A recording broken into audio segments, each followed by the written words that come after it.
আপনি 4 দিন ধরে এখানে আর আমি জানি না। যারা চোখে চোখে তাকায় মিথ্যা বলতে পারে এরা ভয়ঙ্কর মানুষ। একবার লিখে রাখেন কথাটা, লিখে রাখেন। আমি আমি আমি হারুনকে দেখছি, আমি ডিবি হারুনকে দেখছি। আমাকে কাপড় জুব্বা খুলছে টেনে হিসড়ে এই হারুন, আমার পরনের লুঙ্গি খুলছে, মহিলাদেরকে দিয়ে এত গেল ক্যামেরা রাইকে আমাকে মহিলাদেরকে দিয়ে জড়ায় ধরাইছে, ছবি তুলছে। এরপরে এই হারুন ওই রাতের অন্ধকারে করছে, তো তাকে তো আর আমি দেখি নাই সাথে সাথে, কিন্তু অন্য অফিসাররা বলছে সে আমাকে ইফতারির সময় তার অফিসে ইফতারি দিছে খাইতে, আর সে আমাকে আমার চোখের দিকে তাকায় বলতেছে, হাই হাই হুজুর আপনি 3 দিন ধরে আমার এখানে আর আমি জানি না। হ্যাঁ, আমি কাঁদতে কাঁদতে ইফতারগুলো, কথা বলবেন না, ইফতারগুলো রেখে আমি কাঁদতে কাঁদতে চোখের পানি ইফতারের মধ্যে পড়তেছিল। আমার মনে হচ্ছিল আমি 2 দিন প্রায় না খায় আসি, সেহেরি না খায় এমন অবস্থায় আমি ওদের খাবার খাবো না। আর এত মানে ভালো ভালো খাবার সামনে রাখছে, ওরা নিজেরা তো খায় সবগুলো, রোজা রাখে কিনা আল্লাহ জানে, কিন্তু ইফতারি এত মানে এই বিরিয়ানি চিকেন কত কিছু রাখছে। এখন আমার অন্তরে কষ্টে বুক ফাইটা যাচ্ছে, আল্লাহ এরা আমার সাথে এই আচরণ করলো সেহেরির আগ মুহূর্তে রাতের গভীরে হাতির দিলে নিয়া, আর এখন আমার সামনে বলতেছে। মানে এক ওসি সাহেব বলছে আর কি যে হুজুর তো 4 দিন ধরে আমাদের এইখানে তেজগাঁও, মানে 4র্থ দিন তার এখানে ইফতারের জন্য আমার দাওয়াত করছে তেজগাঁও জোনের ডিসি সে। এখন সবার সামনে এডিসি ওসি সবার সামনে বলতেছে, হুজুর আপনি 4 দিন ধরে এখানে আর আমি জানি না। লেজ কাটা শিয়াল, এক শিয়াল গৃহস্থের ঘরে গিয়া খালি মুরগি খায়া ফেলে। গৃহস্থ ক্ষুব্ধ হইয়া ইয়া লম্বা রামদানিয়া বসে আছে, আজকে খালি মুরগি খাইতে আসিস, তোর খবর আছে। গৃহস্থ দরজার চিপায় রামদানিয়া দাঁড়ায় আছে, শিয়াল তো চতুর, মুরগি লিয়ে মারছে দৌড়, মালিককে দেখে ফেলছে। আর ওই আল্লাহর বান্দা সেও কূপ দিছে জ্বরের গতিতে, খুব কল্লাই না লাগিয়া লাগছে গিয়া ফাঁসাই লেন যায়। এই ভলান্টিয়ার, পাঞ্জাবি, আর ভলান্টিয়ারগিরির দরকার নাই, অনেক জ্বালাইছেন, এই যে আবার ভলান্টিয়ারগিরি করতেছে, এটা দূরে বাও, এটা ওনার দূরে বসো, ভলান্টিয়ারগিরির দরকার নাই। মাহফিলের শেষ হয়ে আছে ভলান্টিয়ারগিরি করতে।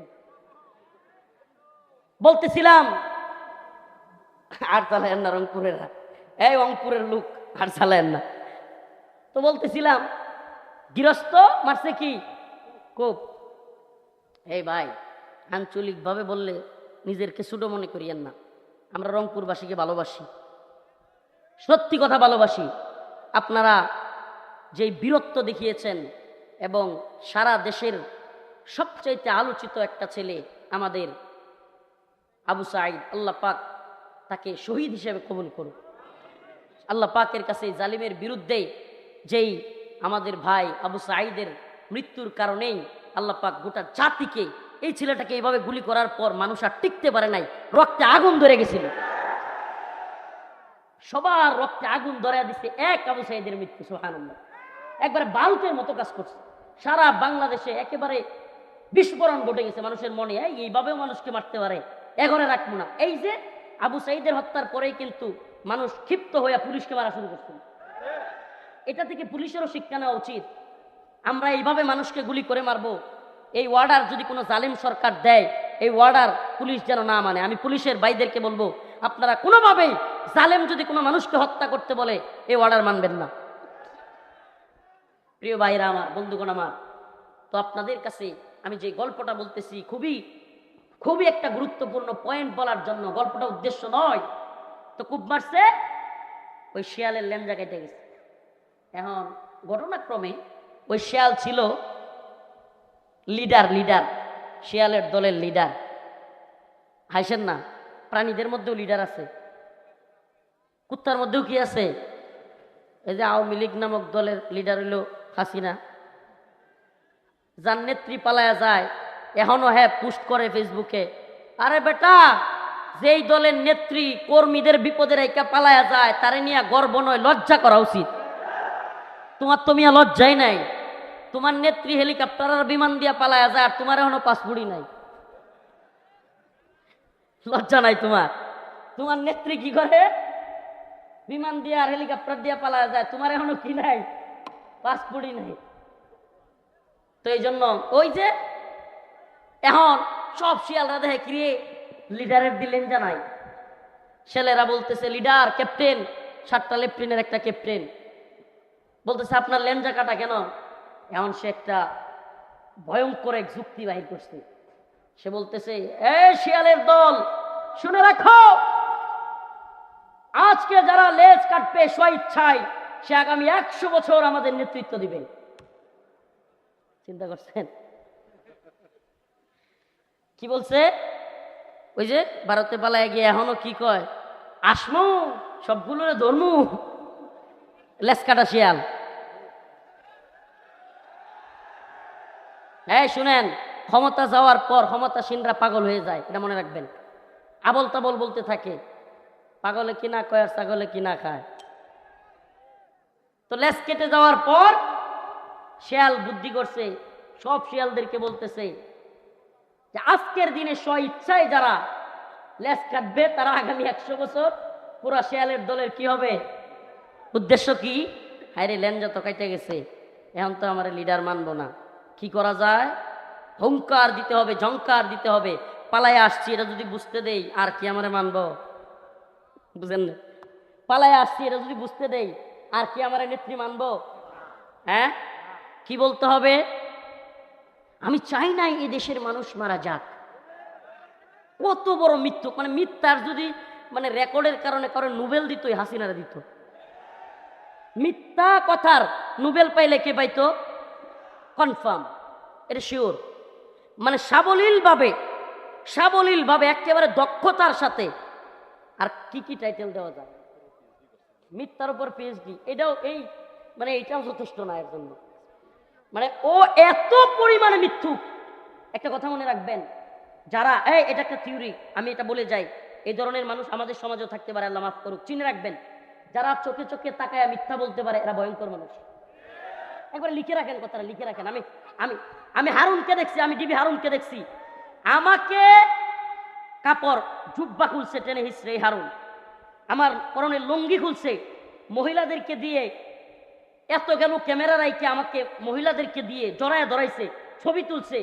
এরপরে এই হারুন ওই রাতের অন্ধকারে করছে, তো তাকে তো আর আমি দেখি নাই সাথে সাথে, কিন্তু অন্য অফিসাররা বলছে সে আমাকে ইফতারির সময় তার অফিসে ইফতারি দিছে খাইতে, আর সে আমাকে আমার চোখের দিকে তাকায় বলতেছে, হাই হাই হুজুর, আপনি 3 দিন ধরে আমার এখানে আর আমি জানি না। হ্যাঁ, আমি কাঁদতে কাঁদতে ইফতারগুলো, কথা বলবেন না, ইফতারগুলো রেখে আমি কাঁদতে কাঁদতে চোখের পানি ইফতারের মধ্যে পড়তেছিল। আমার মনে হচ্ছিল আমি 2 দিন প্রায় না খায় আসি, সেহেরি না খায়, এমন অবস্থায় আমি ওদের খাবার খাবো না। আর এত মানে ভালো ভালো খাবার সামনে রাখছে, ওরা নিজেরা তো খায় সবগুলো, রোজা রাখে কিনা আল্লাহ জানে, কিন্তু ইফতারি এত মানে এই বিরিয়ানি, চিকেন, কত কিছু রাখছে। এখন আমার অন্তরে কষ্টে বুক ফাইটা যাচ্ছে, আল্লাহ এরা আমার সাথে এই আচরণ করলো সেহেরির আগ মুহূর্তে, রাতের গভীরে হাতির দিলে নিয়া, আর এখন আমার সামনে বলতেছে। মানে এক ওসি সাহেব বলছে আর কি, যে হুজুর তো 4 দিন ধরে আমাদের এইখানে তেজগাঁও, মানে 4র্থ দিন তার এখানে ইফতারের জন্য আমার দাওয়াত করছে, তেজগাঁও জোনের ডিসি সে। এখন সবার সামনে এডিসি ওসি সবার সামনে বলতেছে, হুজুর আপনি 4 দিন ধরে এখানে আর আমি জানি না। হ্যাঁ, আপনি বুঝতে পারতেছেন কত বড় সাইকো এরা, ঠান্ডা মাথার খুনি এরা। আরেকটা ছিল, আমি শুনেছিলাম আরেকটা ছিল সেনাবাহিনীর জিয়াউল আহসান নাকি নাম, জিয়া, ওইটা আবার ওই যে যাকে জঙ্গি বানাইছে সেই জিয়াউল হক না, সেই জিয়াউল হক হলো দেশপ্রেমিক। আজকে সাংবাদিক ইলিয়াস ভাইয়ের একটা রিপোর্ট দেখলাম, আপনারা কেউ দেখছেন কিনা? প্রথম আলোর একটা রিপোর্ট। এই প্রথম আলো দেশের ভারতের যারা বিরোধিতা করতো, হাসিনার যারা বিরোধিতা করতো, তাদেরকে প্রথম আলো এবং ডেইলি স্টার তাদেরকে জঙ্গি বানায় দিত।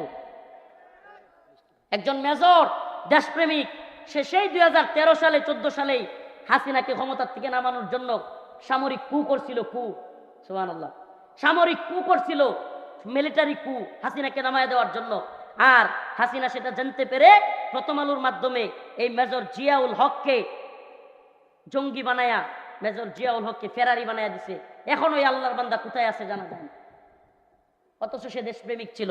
সে যখন বুঝতে পারছে পিলকানায় সামরিক অফিসারদেরকে, যেগুলো ভারত বিরোধী এবং হাসিনা বিরোধী ছিল, সব কয়টাকে বিডিআর বিদ্রোহের নামে গুলি করে হাসিনা এবং পরিকল্পিতভাবে আমাদের দেশের সেনা অফিসারদেরকে, দেশপ্রেমিকদেরকে গুলি করে মেরে ফেলছিল।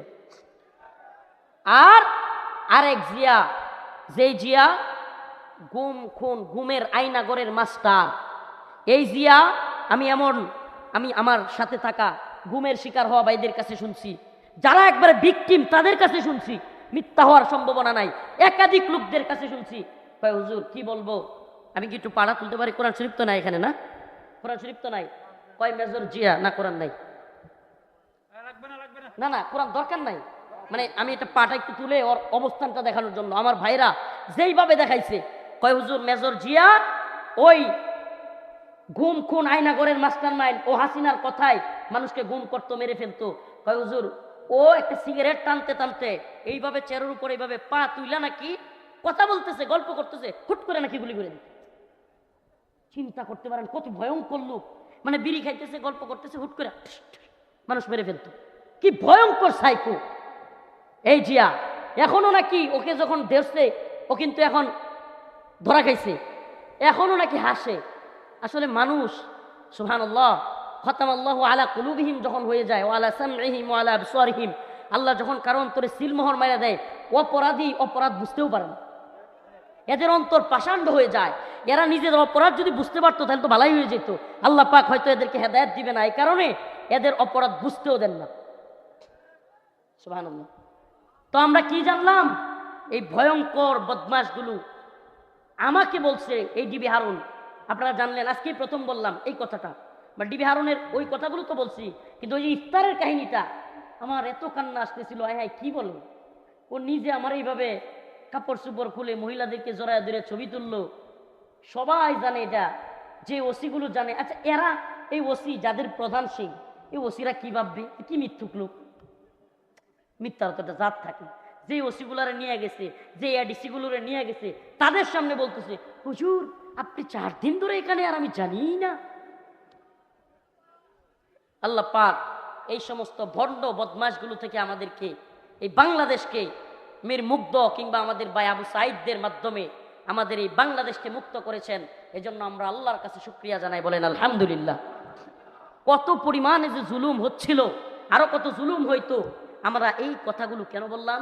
এই কথাগুলো এই জন্যই বললাম যে আমেরিকা এবং ব্রিটেন এদের লেজ কাটা, এদের কিভাবে এদের সমাজ ব্যবস্থা নষ্ট হয়ে গেছে।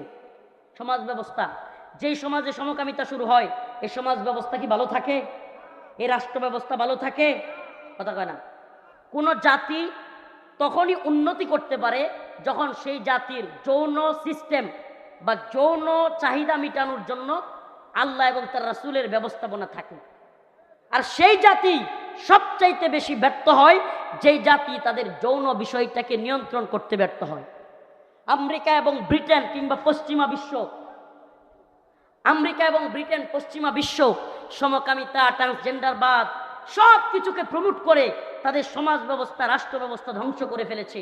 তাদের অনেক মানুষ হীনমন্যতায় পাগল হয়ে যাচ্ছে, আত্মহত্যা করতেছে। আর এরা আমাদের বাংলাদেশেও মুসলিমরা এত সুন্দর আছে এটা দেখে ওদের ভালো লাগে না। ওরা বলতেছে, ওরা মনে করতেছে ওরা হাসিনাকে সরাইছে, আর ওরা এখন বাংলাদেশে যা মন চায় তা করবে। ওদের থিওরি কি? হাসিনাকে আমরা সরাইছি। কি করছি? আমেরিকা বলতে চায়, বুঝাইতে চায় হাসিনাকে তারা সরাইছে। এদেশের মানুষ জীবন দিয়ে, রক্ত দিয়ে জালেম হাসিনাকে সরাইছে। কথা সত্য। অতএব এদেশে ভারতের দালালি ঠিকই নাই, আমেরিকার দালালিও ঠিকবে। আমার সম্পূর্ণ কথার সার সংক্ষেপ, আমরা জীবন দিব কার জন্য? কথা বলে না। আমাদের জীবন কার জন্য? মৃত্যু কার জন্য? আমরা নামাজ পড়ি কার জন্য? আমরা কুরবানি দেই সেটাও কার জন্য? আমেরিকার জন্য না। কথা বুঝছেন? আমার আলোচনা শেষ দিকে আমি শুধু একটা মেসেজ দেওয়ার চেষ্টা করছি। ও আমার জাতি, হেফাজতে ইসলাম বাংলাদেশ যদি ডাক দেয়, আস্তে আস্তে বলতেছি, বাংলাদেশে মানবাধিকার কার্যালয়ের নামে সমকামিতার প্রমোট করা চলবে না। রাজি আছেন ইনশাআল্লাহ? ট্রান্সজেন্ডারবাদ আমাদের দেশে প্রচার প্রসার করতে দেওয়া হবে। মুসলিমদেরকে, অভাবী গরিব মানুষকে অর্থায়নের নামে, এনজিও কার্যক্রমের নামে খ্রিস্টান মিশনারি তৎপরতা বাংলাদেশে চলতে দেওয়া হবে। আমাদের সাথে যোগাযোগ করবেন। উলামায়ে কেরামকে বলবো প্রিয় আলেমগণ, প্রিয় দায়ীগণ, আপনারা সতর্ক হন।